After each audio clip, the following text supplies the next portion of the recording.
ಓಂ ನಮೋ ಭಗವತೆ ವಾಸುದೇವಾಯ ಓಂ ನಮೋ ಭಗವತೆ ವಾಸುದೇವಾಯ ಓಂ ನಮೋ ಭಗವತೆ ವಾಸುದೇವಾಯ ನಾರಾಯಣ ನಮಸ್ಕೃತ್ಯಂ ನರಂ ಚೈವ ನರೋತ್ತಮಂ ದೇವೀಂ ಸರಸ್ವತಿಂ ವ್ಯಾಸಂ ತತೋ ಜಯವುದೀರ್ಯ ನಷ್ಟಪ್ರಾಯಶ್ಚ ವಿದೃಶ್ಯನಿತ್ಯಂ ಭಾಗವತ ಸೇವೆಯ ಭಗವತಿ ಉತ್ತಮ ಶ್ಲೋಕೆ ಭಕ್ತಿರ್ವಯತಿನ ಶುಭಂ ಕರೋತಿ ವಾಚಾನ ಭಂಗಂ ಲಂಘಯತೆ ಹೃಮಿತ್ಕೃಪತಮಹಂ ವಂದೇ ಶ್ರೀಗುರುದೀನತಾರೇಣ ಪರಮಾನಂದಮಾಧವಂ ಶ್ರೀ ಚೈತನ್ಯೇಶ್ವರಂ ಓಂ ಅಜ್ಞಾನತಿಮಿರಾಂಧಸ್ಯ ಜ್ಞಾನಾಗ್ನಸರಾಯ ಚಕ್ಷುಂ ಮಿಲಿತಮೇನ ತಸ್ಮೈ ಶ್ರೀ ಗುರುವೇ ನಮಃ ನಮೋ ಶ್ರೀಮತೆ ಕೃಷ್ಣವರಸಾಯ ಬುಧ ಶ್ರೀಮತಿ ಜಯಪದಾಗ ಸ್ವಾಮಿ ದಿನಮಣಿ ನಮೋ ಆಚಾರ್ಯ ನಿತ್ಯರ್ಮನೆ ಗೌರವತಂತ ನಗರ ಗ್ರಾಮಧಾರೆ ನಮೋ ಶ್ರೀಮತಿ ಕೃಷ್ಣ ಪ್ರಸಾದ ಬುಧ ಶ್ರೀಮತಿ ಭಕ್ತಿವೇದಾಂತ ಸ್ವಾಮಿ ದಿನಮಣಿ ನಮಸ್ತೆ ಸರಸ್ವತಿ ದೇವಿ ಗೌರವಾಣಿ ಪ್ರಚಾರಣಿ ನಿರ್ವಿಶೇಷ ಶೂನ್ಯವಾದಿ ಭಾಷಾತಿ ದೇಶಧಾರಣೆ ಜಯ ಶ್ರೀ ಕೃಷ್ಣ ಚೈತನ್ಯ ಪ್ರಭು ನಿತ್ಯಾನಂದ ಶ್ರೀ ಅದ್ವೈತಗತಾಧಾರ ಶ್ರೀವಾಸಾದಿ ಗೌರವ ಭಕ್ತವೃಂದ Hare Krishna Krishna Krishna Hare Hare Hare Rama Rama Rama Hare Hare Hare Krishna Srimad Bhagavatam 10th canto 10th chapter. Okay, so ನಾವು ನಿನ್ನೆ ಎಷ್ಟು ಶ್ಲೋಕ ನೋಡಿದ್ವಿ? 10th ಚಾಪ್ಟರ್ 22 ತಕ್ಕ ಆಯ್ತು. ಸೊ ಇವತ್ತು 23 ಎಂದು ನೋಡೋಣ. ಸೊ ಅವ್ರಿಗೆ ಎಷ್ಟು ದಿವಸಗಳು ಮರಕಲಾಗಿ ಇದ್ರು ಮತ್ತೆ ಕ್ವಶನ್ ಕೇಳಲೇಬೇಕು, ಇಲ್ಲಾಂದ್ರೆ ಮತ್ತೆ ನೀವು ಮರ್ತೋಗ್ತೀರಾ. ಯಾರು ಹೇಳ್ತೀರಾ? ಓಕೆ, ಆ ಥರ ನಾವು ಡೀಪ್ ಆಗಿ ಹೋಗಕ್ಕೆ ಟೈಮ್ ಇಲ್ಲ. ಸೊ ನೀವು ಮಲ್ಟಿಪ್ಲೈ, ಇದು ಒಂದು ಮಾತ್ರ ಮಲ್ಟಿಪ್ಲೈ ಮಾಡಿ ಇಟ್ಕೊಂಡ್ಬಿಡಿ ಸಾಕು. ಓಕೆ, ಇವಾಗ ಆ 2 ಅರ್ಜುನ ಮರಗಳು ಎಲ್ಲಿ? ಇವಾಗ ಅಲ್ಲಿ ವೃಂದಾವನಲ್ಲಿ ಕೃಷ್ಣನ ಹತ್ರ ಇದೆ. ಆಕ್ಚುಲಿ ನೀವು ನೋಡಿದ್ರೆ ಯಶೋದಮ್ಮ ಕೃಷ್ಣನ್ನಿ ಎಲ್ಲಿ ಕಟ್ಟಿದ್ದಾರೆ? ದಾಮೋದರ ಅವರು ಹಿಪ್ ಆ ಜಾಗಲ್ಲಿ ಅವ್ರನ್ನೇ ಕಟ್ಟಾಕಿದಾರಲ್ವಾ. ಸೊ ಅದರ ಕಟ್ಟಾಕುವಾಗ ಇವಾಗ ಕೃಷ್ಣ ಬಂದು ಆ ಅರ್ಜುನ ಮರಗಳನ್ನ ಟಚ್ಚೇ ಮಾಡಿಲ್ಲ. ಓಕೆ, ಟಚ್ಚೇ ಮಾಡಿಲ್ಲ. ಆದ್ರೆ ಇವಾಗ ನೋಡಿ ಯಾರ್ಗ ಮೋಕ್ಷ ಸಿಕ್ಕುತ್ತೆ ಅಂದ್ರೆ, ಇವಾಗ ಇವ್ರಿಗೂ ಮೋಕ್ಷ ಕೊಟ್ಟಿಲ್ಲ, ಅಲ್ಲಿಂದ ಅವ್ರಿಗೂ ಮುಕ್ತಿ ಕೊಟ್ಟಿ ಅದ ಬಿಡುಗಡೆ ಮಾಡಿದ್ದಾರೆ ಅಷ್ಟೇ. ಯಾಕಂದ್ರೆ ಯಾರು ಯಾವ ಥರ ಇಷ್ಟಪಡ್ತಾರೋ ಅದೇ ಅವ್ರಿಗೆ ಸಿಕ್ಕುತ್ತೆ. ಆದರೆ ಈ 2 ಅರ್ಜುನ ಮರಗಳು ಭಗವಂತ ನಿಮ್ ಲೋಕಕ್ಕೆ ಬರಬೇಕು, ನಿಮ್ಗೂ ಸೇವೆ ಮಾಡಬೇಕು ಆ ಥರ ಕೇಳಿಲ್ಲ. ಆದರೆ ಅವರ ಇಂಟೆನ್ಷನ್ ಏನು? ಅವರ ಲೋಕಕ್ಕೆ ಹೋಗ್ಬೇಕು, ಅವರ ತಾಯಿ ತಂದೆಯ ಹತ್ರ ಇರಬೇಕು ಅಷ್ಟೇ ಅವರ ಇಚ್ಛೆ ಪಟ್ಟಿರೋದು ಈ 2 ಅರ್ಜುನ ಮರಗಳದ್ದು. ಓಕೆ, ಸೊ ಕನ್ಕ್ಲೂಷನ್ ಹೇಳ್ಬಿಟ್ಟಿದ್ದೀನಿ. ಇವಾಗ ನಾವು ಶ್ಲೋಕ ವೈಸ್ ನೋಡೋಣ. ಸೊ ನಾವು ನಾರ್ಮಲ್ ಆಗಿ ಈ ಅರ್ಜುನ ಮರಗಳು ನೀವು ನೋಡಿದರೆ ಕಾಡುಗಳಲ್ಲಿ ಇರುತ್ತೆ. ಸೊ ಇದು ಆ ಪಟ್ಟೆ ತರ ಇರುತ್ತಲ್ವಾ, ಸ್ಕಿನ್ ತರ. ಸೊ ಅದು ಅಷ್ಟು ನಮಗೂ ಹೃದಯ ನೋವು ಅದಕ್ಕೂ ಔಷಧವಾಗಿ ಇರುತ್ತಂತೆ. ಸೊ ಹಾರ್ಟ್ ಪ್ರಾಬ್ಲಮ್ಗೆಲ್ಲ ಔಷಧಗಳು ಅದೇ ಆಗುತ್ತೆ. ಸೊ ಈ ಮರಗಳು ಅಷ್ಟೊಂದು ಮೆಡಿಸಿನ್ ಆಗಿ ಯೂಸ್ ಆಗುತ್ತಂತೆ ಈ ಮರ. ಓಕೆ, ಸೊ ಅದೇ ತರ ಇಲ್ಲಿ ಬಂದು ಕೃಷ್ಣ ಏನ್ ಮಾಡ್ತಾರೆ, ಅವರು ಕೃಷ್ಣನ ಭಕ್ತರು ಯಾರು? ನಾರದರು ಅಲ್ವಾ. ಸೊ ನಾರದರು ಮಾತು ನಾವು ನಿಜಪಡಿಸ್ಬೇಕು.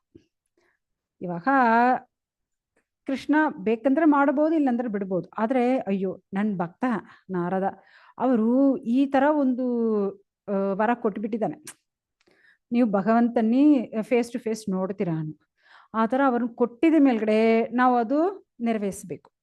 ಇಲ್ಲಾಂದ್ರೆ ನನ್ನ ಭಕ್ತನ ಗೌರವ ಹೋಗುತ್ತಲ್ವಾ. ಸೊ ಆ ಥರ ನೆನೆಸ್ಕೊಂಡ್ಬಿಡ್ತಾನೆ ಭಗವಂತ.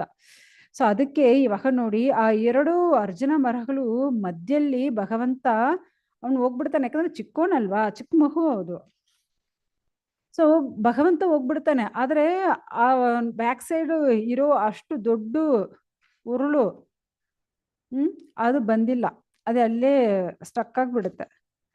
ಸ್ಟಕ್ ಆಗ್ಬಿಟ್ಟಿದ ಮೇಲ್ಗಡೆ ಏನಾಗುತ್ತೆ, ಇವಾಗ ಭಗವಂತ ಸ್ವಲ್ಪ ಬೇಗ ಇಳಿತಾರೆ.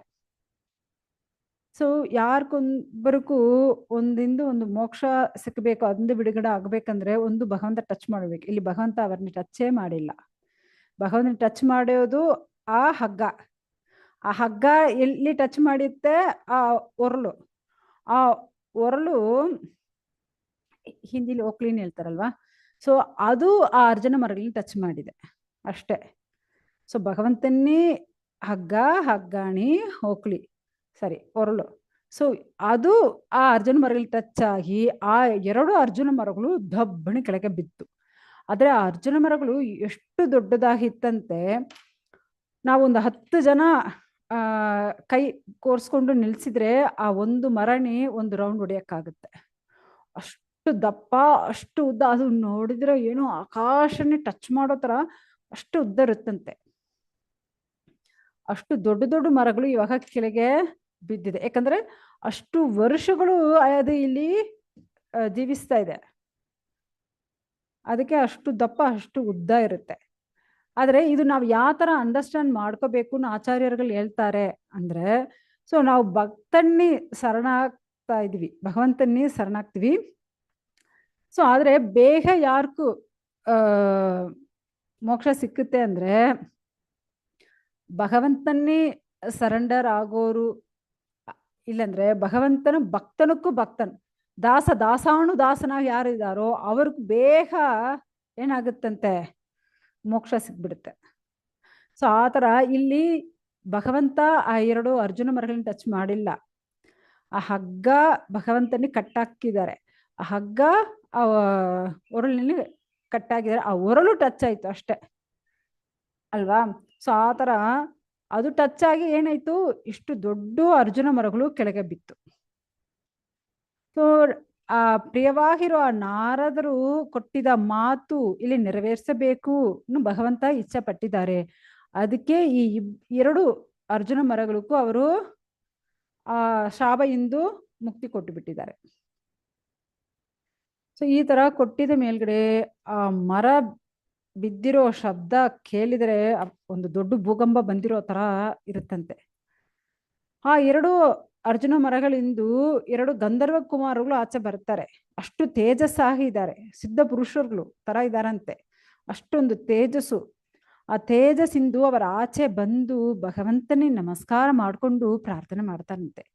ಸೊ ಏನ್ ಪ್ರಾರ್ಥನೆ ಮಾಡ್ತಾರೆ ಅಂದ್ರೆ 29th ಶ್ಲೋಕ ಇಂದು 38th ಶ್ಲೋಕ ತಕ್ಕ ಪ್ರಾರ್ಥನೆಗಳು ಇರುತ್ತೆ. ಕೃಷ್ಣ ಕೃಷ್ಣ ಮಹಾಯೋಗಿನ್ಸ್ ತ್ವಂ ಆಚ್ಯಃ ಪುರುಷಃ ಪರಃ ರಕ್ತಾತ್ಮಯಿತಂ ವಿಶ್ವಂ ರೂಪಂ ಥೇ ಬ್ರಹ್ಮಣ ವಿದುಹು. ಓ ಕೃಷ್ಣ, ಓ ಕೃಷ್ಣ, ನೀವು ಎಷ್ಟು ದೊಡ್ಡ ಯೋಗೇಶ್ವರ ಸ್ವಾಮಿ, ನೀವೇ ದೇವೋತ್ತಮ ಪುರುಷರು. ಸೊ ಅಷ್ಟು ಹಳೆಯೋರು, ಆದರೆ ಎಲ್ಲ ಕಾರಣಗಳಿಗೂ ಕಾರಣವಾಗಿರೋನು. ಆದರೆ ಇವರೇ ಏನು ದೇವೋತ್ತಮ ಪರಮ ಪುರುಷ, ಇವರೇ ಸ್ಟಾರ್ಟಿಂಗ್ ಇರೋರು, ಮೂಲ ಪುರುಷರು, ಎಲ್ಲ ಕಾರಣಗಳು ಕಾರಣವಾಗಿರೋರು. ಮತ್ತೆ ಇರೋರೆಲ್ಲ ಈವಾಗ ಹುಟ್ಟಿರೋರೆ. ನೀವೇ ಈ ಲೋಕದಲ್ಲಿ ಕಾಣೋ ಸ್ಥೂಲ ಸೂಕ್ಷ್ಮ ಇರೋ ಎಲ್ಲ ಪ್ರಪಂಚಗಳಲ್ಲಿ ನಾವು ನೋಡೋ ಎಲ್ಲಾ ವಸ್ತುಗಳಲ್ಲಿ ಇರೋನು ಭಗವಂತ ನೀವೇ. ಎಲ್ಲ ಅದದು ಎಲ್ಲ ಬ್ರಾಹ್ಮಣರುಗಳಾಗಲಿ ಋಷಿಗಳಾಗಲಿ ಯಾರ ಬಗ್ಗೆ ತಿಳ್ಕೊಬೇಕು, ಯಾರನ್ನ ಶರಣಾಗಬೇಕು ಅನ್ಕೊಳ್ತಾರಂತೆ ಭಗವಂತ ನಿನ್ನೆ. ಓಕೆ, ನೀವೇ ದೇವೋತ್ತಮ ಪರಮ ಪುರುಷರು, ನೀವೇ ಎಲ್ಲ ಜೀವರಾಶಿಗಳಿಗೂ ಶರೀರವಾಹ ಪ್ರಾಣವಾಹ ಅಹಂಕಾರವಾಹ ಇರೋರು ನೀವೇ. ಎಲ್ಲರೂ ಇಂದ್ರಿಯವಾಗಿರೋನು ನೀವೇ, ಆ ಇಂದ್ರಿಯ ಸುಖ ಕೊಡೋನು ಭಗವಂತ ನೀವೇ. ಓ ಈಶ್ವರ, ನೀವೇ ವಿಷ್ಣು, ನೀವೇ ಕಾಲವಾಗ ಇದ್ದೀರಾ, ಯಾಕಂದ್ರೆ ಕಾಲವೂ ಭಗವಂತನೇ ಅಲ್ವಾ. ಸೊ ನೀವೇ ಇಲ್ಲಿರೋ ಎಲ್ಲ ಕಾರಣವಾಗಿರೋರು ನೀವೇ. ಈ ಭೌತಿಕ ಲೋಕದಲ್ಲಿರೋ ಸತ್ವಗುಣ ರಜೋಗುಣ ತಮೋಗುಣ ಈ ತರ ಗುಣಗಳಾಗಿರೋರು ನೀವೇ. ಯಾಕಂದ್ರೆ ಇದೆಲ್ಲ ಪ್ರಕೃತಿ ಗುಣಗಳು ಈ ಭೌತಿಕ ಲೋಕದಲ್ಲಿ ಇರೋದು. ಸೊ ಈ ತರ ಈ ಜಡ ವಸ್ತುಗಳಿಗೂ ಮೂಲ ಕಾರಣವು ನೀವೇ.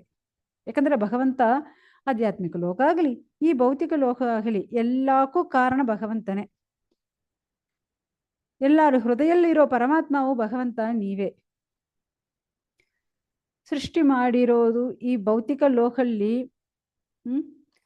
ಸಿಕ್ಕಾಕೊಂಡಿರೋರು ಸ್ವಾಮಿ ನಾವೆಲ್ಲ ಏನು ಈ ಭೌತಿಕ ಶರೀರಲ್ಲಿ ಈ ಭೌತಿಕ ಲೋಕಲ್ಲಿ ಸಿಕ್ಕಾಕೊಂಡಿರೋ ಕೈದಿಗಳು ತರ, ಪ್ರಿಸನರ್ ತರ. ಆದ್ರೆ ನಾವೆಲ್ಲ ನಿಮ್ ಬಗ್ಗೆ ಯಾವ ತರ ಗೊತ್ತಾಗುತ್ತೆ ಸ್ವಾಮಿ, ಯಾವ ತರ ತಿಳ್ಕೊಳ್ಳಕ್ಕಾಗುತ್ತೆ ಅಲ್ವಾ. ಸೊ ಅದಕ್ಕೆ ಅವರು ಈ ತರ ಪ್ರಾರ್ಥನೆ ಮಾಡ್ತಾ ಇದ್ದಾರೆ. ಓ ಭಗವಂತ, ನಿನ್ ಮಹಿಮೆ ಯಾರು ಗೊತ್ತಾಗೋದಿಲ್ಲ ಸ್ವಾಮಿ. ಓ ಪರಮ ಪುರುಷ, ನೀವೇ ಮೂಲ ಸಂಕರ್ಷಣವಾಗಿದ್ದೀರಾ, ಚತುರ್ವ್ಯೂಹವಾಗಿದ್ದೀರಾ. ಯಾಕಂದ್ರೆ ಆ ಚತುರ್ವ್ಯೂಹ ಅದೆಲ್ಲ ನಾವು ನೋಡಿದೀವಲ್ವಾ. ಸೊ ಅದೇ ಇಲ್ಲಿ ಅವರು ಹೇಳ್ತಾ ಇದ್ದಾರೆ, ನೀವೇ ಸಂಘರ್ಷಣರಾಗಿರ್ತೀರಾ, ನೀವೇ ಚತುರ್ವ್ಯೂಹವಾಗಿದ್ದೀರಾ. ಎಷ್ಟು ಚತುರ್ವ್ಯೂಹಗಳಿರುತ್ತೆ? ಕೃಷ್ಣ, ಕೃಷ್ಣ ಎಂದು ಬಲರಾಮರು, ಬಲರಾಮರಿಂದು ಫಸ್ಟ್ ಚತುರ್ವ್ಯೂಹ ವಾಸುದೇವ, ಸಂಘರ್ಷಣ, ಪ್ರದ್ಯುಮ್ನ, ಅನಿರುದ್ಧ. ಮತ್ತೆ ಅಲ್ಲಿಂದು ನಾರಾಯಣ ಬರ್ತಾರೆ. ಮತ್ತೆ ಅವರಿಂದ ಎರಡೋ ಚತುರ್ವ್ಯೂಹಗಳು, ವಾಸುದೇವ, ಸಂಘರ್ಷಣ, ಪ್ರದ್ಯುಮ್ನ, ಅನಿರುದ್ಧ. ಸೊ ಆ ಎರಡೋ ಸಂಘರ್ಷಣರಿಂದ ಮತ್ತೆ ಯಾರು ಬರ್ತಾರೆ? ಮಹಾವಿಷ್ಣು. ಅವರೇ ಕಾರಣೋದಕ ವಿಷ್ಣು, ಮತ್ತೆ ಅವರಿಂದ ಗರ್ಭೋದಕ ವಿಷ್ಣು, ಅವರಿಂದ ಕ್ಷೀರೋದಕ ವಿಷ್ಣು. ಸೊ ಈ ತರ ನಾವು ನೋಡಿದ್ವಿ ಆಲ್ರೆಡಿ. ಸೊ ಅದೇ ಇವರ ಇಲ್ಲಿ ಹೇಳ್ತಾ ಇದ್ದಾರೆ, ಓ ದೇವೋತ್ತಮ ಪರಮ ಪುರುಷ, ನೀವೇ ಪರಬ್ರಹ್ಮವಾಗಿದ್ದೀರಾ. ಸೊ ನಿಮ್ಗೂ ನಮ್ಮ ನಮಸ್ಕಾರಗಳು ಸ್ವಾಮಿ. ಭಗವಂತ, ನೀವು ಎಷ್ಟೋ ಅವತಾರಗಳು ತಗೊಂಡಿದ್ದೀರಾ. ಏನು ಮಚ್ಚವಾಹ, ಮಚ್ಚಾವತಾರ, ಕೂರ್ಮಾವತಾರ, ವರಾಹ ಅವತಾರ. ಸೊ ಈ ತರ ಎಷ್ಟೋ ಅವತಾರಗಳು. ಅಸಾಧಾರಣವಾಗಿ ಇರೋ ಎಲ್ಲ ಕೆಲಸಗಳನ್ನು ಸಾಧಾರಣವಾಗಿ ಮಾಡ್ಬಿಡ್ತೀರಾ ಸ್ವಾಮಿ. So unlimited. ಓಕೆ, ಸೊ ಆ ಥರ ನೀವಿದ್ದೀರಾ. ಆದರೆ ನಾವೆಲ್ಲ ಏನು ಲಿಮಿಟೆಡ್. ಆದರೆ ಭಗವಂತ ಅನ್ಲಿಮಿಟೆಡ್. ಅಷ್ಟು ಶಕ್ತಿಗಳಿರುತ್ತೆ ಭಗವಂತನಿಗೂ. ನಾವೆಲ್ಲ ಏನು ಒಂದು ಬೆಟ್ಟನ ಎತ್ತಕ್ಕಾಗತ್ತೇನೋ? ಇಲ್ವೇ. ಆದರೆ ಭಗವಂತ ಅಷ್ಟು ಸುಲಭವಾಗಿ ಎದ್ಬಿಡ್ತಾನೆ. ಸೊ ಅಷ್ಟು ಬಲ, ಶಕ್ತಿ ಎಲ್ಲ ಅಷ್ಟು ಅನ್ಲಿಮಿಟೆಡ್ ಆಗಿದೆ ಸ್ವಾಮಿ ನಿಮಗೂ. ಭೌತಿಕ ಮೂಲ ವಸ್ತುಗಳು ಎಲ್ಲ ನಿಮ್ಮಿಂದೇ ಬಂದಿದೆ. ನೀವು ಎಷ್ಟೋ ಅವತಾರಗಳು ತಗೊಂಡು ಎಷ್ಟೋ ಲೀಲೆಗಳು ಮಾಡಿದಿರ. ಎಲ್ಲ ಯಾಕೆ? ಈ ಭೌತಿಕ ಲೋಕದಲ್ಲಿರೋ ಎಲ್ಲ ಜೀವರಾಶಿಗಳನ್ನೇ ಸುರಕ್ಷೆಗೋಸ್ಕರ. ಓ ಭಗವಂತ, ನೀವೇ ಕಲ್ಯಾಣ ಮೂರ್ತಿ, ಮಂಗಳಕರವಾದಿರೋರು ನೀವು. ಸೊ ನಿಮ್ಗೂ ನಮ್ಮ ನಮಸ್ಕಾರಗಳು. ಓ ಯದುಕುಲ ತಿಲಕ, ನೀವು ಈ ವಸುದೇವನ ಏನು ಮಗವಾಗಿ ಹುಟ್ಟಿದಿರ. ಶಾಂತ ಸ್ವರೂಪಿ. ನಿನ್ ಕಮಲದ ಪಾದಲ್ಲಿ ನಾವು ಶರಣಾಗ್ತಾ ಇದ್ದೀನಿ ಸ್ವಾಮಿ. ನಿನ್ ಕಮಲದ ಪಾದದಿಂದಲ್ವಾ ಗಂಗಾ ಬಂದಿದೆ. ಸೊ ಅಷ್ಟು ಶ್ರೇಷ್ಠವಾದಿರೋರು ಸ್ವಾಮಿ ನೀವು. ನಾನು ಅಲ್ಲ, ನಿಮ್ ಸೇವಕನಕ್ಕೂ ಸೇವಕನಾಗಿ ಇರ್ಬೇಕು ಸ್ವಾಮಿ. ನೋಡಿ, ಅದೇ ದಾಸಾನುದಾಸನ್ ಹೇಳಿದ್ದೀನಲ್ವಾ, ಅದೇ ದಾಸಾನುದಾಸನಾಗಿ ನಾವಿರ್ಬೇಕು. ಸೊ ಆ ನಾರದರ ಅನುಗ್ರಹ ಎಂದು ಇವಾಗ ಅವರ ಅನುಗ್ರಹದಿಂದ ನಿಮ್ನ ನೋಡೋ ಅವಶ್ಯಕತೆ ನಮ್ಗೆ ಸಿಕ್ಕಿದೆ. ಸೊ ಫೇಸ್ ಟು ಫೇಸ್ ಇವಾಗ ನಾವು ನಿಮ್ನ ನೋಡಿಬಿಟ್ಟಿದ್ದೀವಿ ಸ್ವಾಮಿ. ನಮಗೂ ಮೋಕ್ಷ ಕೊಟ್ಬಿಡಿ ಓ ಕರುಣಾಮೂರ್ತಿ. ನಾವು ಇವಾಗ ಆ ನಾರದ ಋಷಿಗೆ ನಾವು ಹೋಗಿ ಸೇವೆ ಮಾಡಬೇಕು. ಯಾಕಂದ್ರೆ ದಾಸನಾಗಿ ಇರ್ಬೇಕಲ್ವಾ. ಸೊ ಯಾರೊಬ್ಬರು ಇಷ್ಟು ಸುಲಭವಾಗಿ ಭಗವಂತನ ಬಗ್ಗೆ ತಿಳ್ಕೊಳ್ಳೋದು ಸಾಧ್ಯ ಇಲ್ಲ. ಮನುಷ್ಯಾನಾಂ ಸಹಸ್ರೇಶು ಕಶ್ಚಿತ್ ಯತತ ಸಿದ್ಧಯೇ. ಎಷ್ಟೋ ಸಾವಿರ ಜನಗಳು ಇದ್ದಾರೆ, ಅಲ್ಲಿ ಎಲ್ಲರೂ ಭಗವಂತ ಬಗ್ಗೆ ತಿಳ್ಕೊಳ್ತಾರೆ ಅಂದ್ರೆ ಸಾಧ್ಯವೇ ಇಲ್ಲ. ಅಲ್ಲಿ ಯಾರೋ ಒಬ್ರು ಮಾತ್ರ ಭಗವಂತನ ಬಗ್ಗೆ ತಿಳ್ಕೊಳ್ಳೋದು ಸಾಧ್ಯ ಆಗುತ್ತಂತೆ. ಆದ್ರೆ ಆತರ ತಿಳ್ಕೋಬೇಕಂದ್ರೆ ಒಂದು ಭಗವಂತನ ಭಕ್ತ ಇದಾರಲ್ವಾ, ಆ ಭಕ್ತನ ಅನುಗ್ರಹ ಇದ್ರೆ ಸಾಧ್ಯ ಆಗುತ್ತೆ. ಮತ್ತೆ ಈ ಮೇಲೆ ನಾವು ಎಲ್ಲ ಏನ್ ಮಾಡ್ತೀವಿ, ನಾವಿಬ್ರು ಯಾವಾಗ ನಾವು ಮಾತಾಡೋದು ಭಗವಂತ ನಿನ್ ಲೀಲೆ ಬಗೆವೇ ಮಾತಾಡ್ತೀವಿ. ನಮ್ ಕಿವಿ ಇರೋದು ಭಗವಂತ ನಿನ್ ಬಗೆ ಕೇಳೋಕು ಮಾತ್ರ. ನಮ್ ಕೈ ಕಾಲುಗಳು ಇರೋದು ಭಗವಂತ ಯಾವಾಗ ನಿಮ್ಗೆ ಸೇವೆ ಮಾಡಕ್ಕೋಸ್ಕರ ಮಾತ್ರ. ಯಾವಾಗ ನನ್ನ ಮನಸ್ಸುಗಳಲ್ಲಿ ಭಗವಂತ ನಿನ್ ಕಮಲದ ಪಾದನ್ನೇ ನೆನೆಸ್ಕೊಂಡಿರ್ತೀವಿ. ಈ ಲೋಕಲ್ಲಿ ನಿನ್ನೆ ಬಿಟ್ಟು ನಮ್ಗೆ ಬೇರೇನು ಇಷ್ಟ ಆಗಲ್ಲ ಸ್ವಾಮಿ. ಯಾವಾಗ ನಮ್ ಕಣ್ಗಳು ಭಗವಂತ ನಿನ್ನೆ ದರ್ಶನ ಮಾಡಬೇಕು.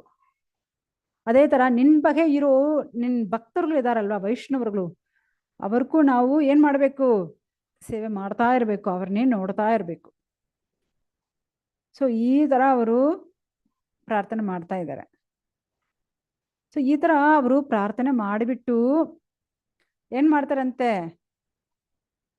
ಭಗವಂತನ ನಮಸ್ಕಾರ ಮಾಡಿಬಿಟ್ಟು ಅವರು ಅಲ್ಲಿಂದು ಯಾಕಂದ್ರೆ ಭಗವಂತ ನೋಡಿ ಆಯ್ತು, ಭಗವಂತನಕ್ಕೂ ನಮಸ್ಕಾರ ಮಾಡಿ ಆಯ್ತು, ಪ್ರಾರ್ಥನೆ ಮಾಡಿ ಆಯ್ತು. ಸೊ ಇವಾಗ ಅವ್ರು ಈ ತರ ಪ್ರಾರ್ಥನೆ ಮಾಡಿದ ಮೇಲ್ಗಡೆ ಭಗವಂತ ನೋಡ್ತಾರೆ, ಜಸ್ಟ್ ಒಂದು ಸ್ಮೈಲ್. ಭಗವಂತ ಯಾವಾಗ ಒಂದು ಸ್ಮೈಲ್ ಮಾಡ್ಕೊಂಡೇ ಇರ್ತಾರೆ. ಸೊ ಇವಾಗ ಒಂದು ಸ್ಮೈಲ್ ಮಾಡ್ಕೊಂಡು ಎಷ್ಟು ಚೆನ್ನಾಗ ಹೇಳಿದ್ದಾರೆ ನೋಡಿ. ಭಗವಂತ ಏನೇನು ಅವತಾರಗಳು ತಗೊಂಡಿದ್ದಾರೆ, ಭಗವಂತ ದೇವೋತ್ತಮ ಪರಮಪುರುಷ, ಅವರ ಪಾದದಿಂದ ಗಂಗಾ ಬಂದಿದೆ ಅಲ್ವಾ. ಸೊ ಈ ತರ ಅವ್ರ ಮಾತೆಲ್ಲ ಕೇಳ್ಬಿಟ್ಟು ಭಗವಂತ ಜಸ್ಟ್ ಒಂದು ಸ್ಮೈಲ್ ಮಾಡಿ ಹೇಳ್ತಾರಂತೆ. ಆ ನಾರದ ಮುನಿಯವರಿದ್ದಾರಲ್ವಾ, ಋಷಿ ನಾರದರು, ಅವರು ಅಷ್ಟೊಂದು ಕರುಣೆ ಇರೋರು. ಅವರು ನಿಮ್ಗೆ ಕೊಟ್ಟಿರೋ ಶಾಪ ಮೂಲಕ ಇವಾಗ ನೋಡಿ ಭಗವಂತನ ದರ್ಶನ ಅವ್ರಿಗೆ ಸಿಕ್ಬಿಟ್ಟಿದೆ ಅಲ್ವಾ. ಅದೇ ಇಲ್ಲಿ ಭಗವಂತ ಹೇಳ್ತಾ ಇದ್ರೆ, ನೀವು ಒಂದು ಕುರುಡರ್ ತರ ಭೌತಿಕ ಐಶ್ವರ್ಯಗಳ ಮೇಲ್ಗಡೆ ನಿಮ್ಗೆ ಅಷ್ಟು ಆಕರ್ಷಣೆ ಇತ್ತು, ಅದೇ ಯೂಸ್ ಮಾಡಿಕೊಂಡು ಅದೇ ಸ್ವರ್ಗಲೋಕ ಸುಖಭೋಗಗಳು ಅನುಭವಿಸ್ಕೊಂಡು ಇದ್ರು. ಆದ್ರೆ ಆ ನಾರದರ ಕರುಣೆಯಿಂದ ಇವಾಗ ನೀವು ಇಲ್ಲಿ ಒಂದು ಮರವಾಗ ಹುಟ್ಟಿದ್ದೀರಾ, ಇಷ್ಟು ಕೆಳಗೆ ಬಿದ್ದಿದ್ದೀರಾ ನೀವು. ಯಾಕಂದ್ರೆ ನೋಡಿ, ಒಂದು ದೇವರುಗಳು ಲೆವೆಲ್ ಇದ್ರು ಅವರು. ಆ ದೇವರುಗಳ ಲೆವೆಲ್ ಇದ್ದು ಇವಾಗ ಒಂದು ಮರ ಅಷ್ಟು ನೀಚವಾಗಿ ಕೆಳಗೆ ಬಿದ್ದಿದ್ದಾರಲ್ವಾ, ಆ ಜೀವರಾಶಿ ಕೆಳಗೆ ಬಿದ್ದಿದ್ದಾರೆ. ಸೊ ಇದೆಲ್ಲ ಎಲ್ಲ ಒಳ್ಳೇದಕ್ಕೆ ಆಯ್ತು ಅಲ್ವಾ. ಸೊ ಇವಾಗ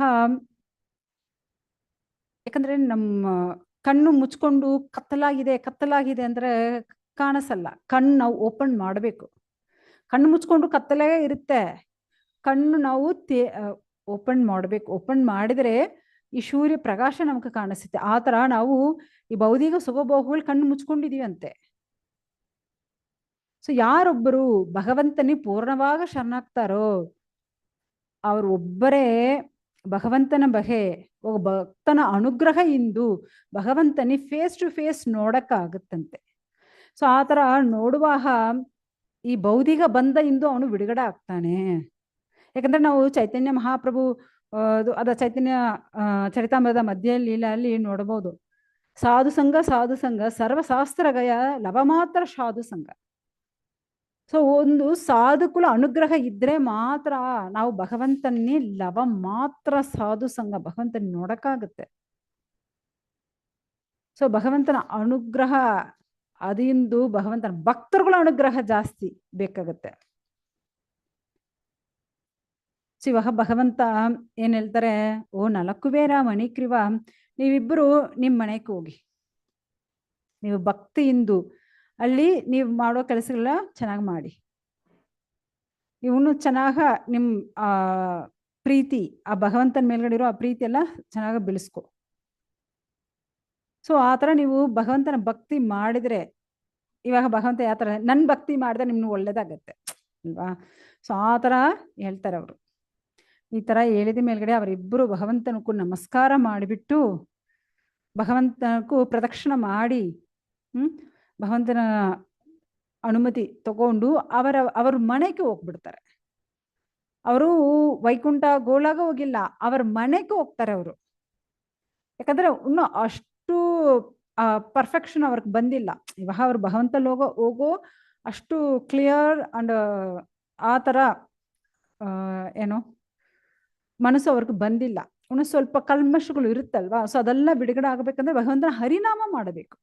ಅದಕ್ಕೆ ನಾವು ಯಾವಾಗ ಏನ್ ಮಾಡ್ಬೇಕು, ಹರೇ ಕೃಷ್ಣ ಕೃಷ್ಣ ಕೃಷ್ಣ ಹರೇ ಹರೇ, ಹರೇ ರಾಮ ರಾಮ ರಾಮ ಹರೇ ಹರೇ. ಸೊ ಈ ತರ ಜಪಿಸ್ತಾ ಇದ್ರೆ ನಮ್ ಕಲ್ಮಶಗಳೆಲ್ಲ ಹೋಗುತ್ತೆ. ಯಾವಾಗ ನಾವು ಭಗವಂತನ ಹರಿನಾಮನೆ ಜಪಿಸ್ತಾ ಇರಬೇಕು.